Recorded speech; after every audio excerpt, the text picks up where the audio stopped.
हमारे सामने था। लेकिन आप सभी ने राष्ट्रीय शिक्षा नीति को लागू करने के लिए जो कर्तव्य भाव दिखाया, जो समर्पण दिखाया और खुले मन से नए विचारों का, नए प्रयोगों का स्वीकार करने का साहस दिखाया, ये वाकई अभिभूत करने वाला है और नया विश्वास पैदा करने वाला है।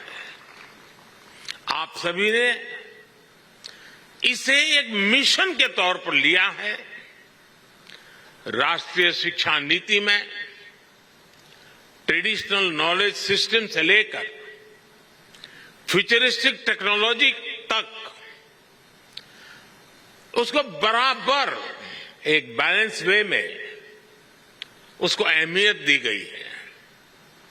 प्राथमिक शिक्षा के क्षेत्र में नया पाठ्यक्रम तैयार करने के लिए, क्षेत्रीय भाषाओं की पुस्तकें लाने के लिए, उच्च शिक्षा के लिए, देश में रिसर्च इकोसिस्टम को मजबूत करने के लिए देश का शिक्षा जगत के सभी महानुभावों ने बहुत परिश्रम किया है।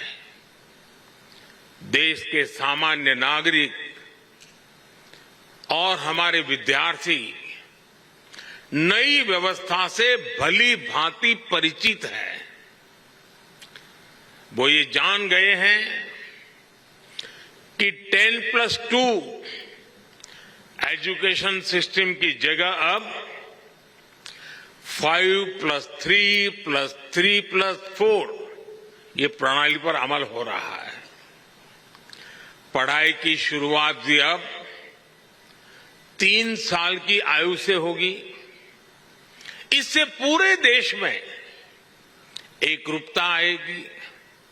हाल ही में संसद में नेशनल रिसर्च फाउंडेशन बिल पेश करने के लिए कैबिनेट ने अपनी मंजूरी दे दी है। राष्ट्रीय शिक्षा नीति के तहत नेशनल करिकुलम फ्रेमवर्क भी जल्द ही लागू हो रहा है। मुझे बताया गया है कि फाउंडेशन स्टेज यानी 3 से 8 साल के बच्चों के लिए फ्रेमवर्क तैयार भी हो गया है। बाकी के लिए करिकुलम बहुत जल्द ही हो जाएगा। स्वाभाविक तौर पर अब पूरे देश में सीबीएसई स्कूलों में एक तरह का पाठ्यक्रम होगा।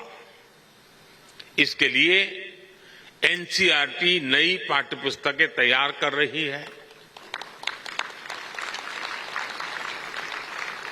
तीसरी से 12वीं कक्षाओं तक लगभग 130 विषयों की नई किताबें आ रही हैं और मुझे खुशी है कि क्योंकि अब शिक्षा क्षेत्रीय भाषाओं में भी दी जानी है, इसलिए ये पुस्तकें 22 भारतीय भाषाओं में होगी।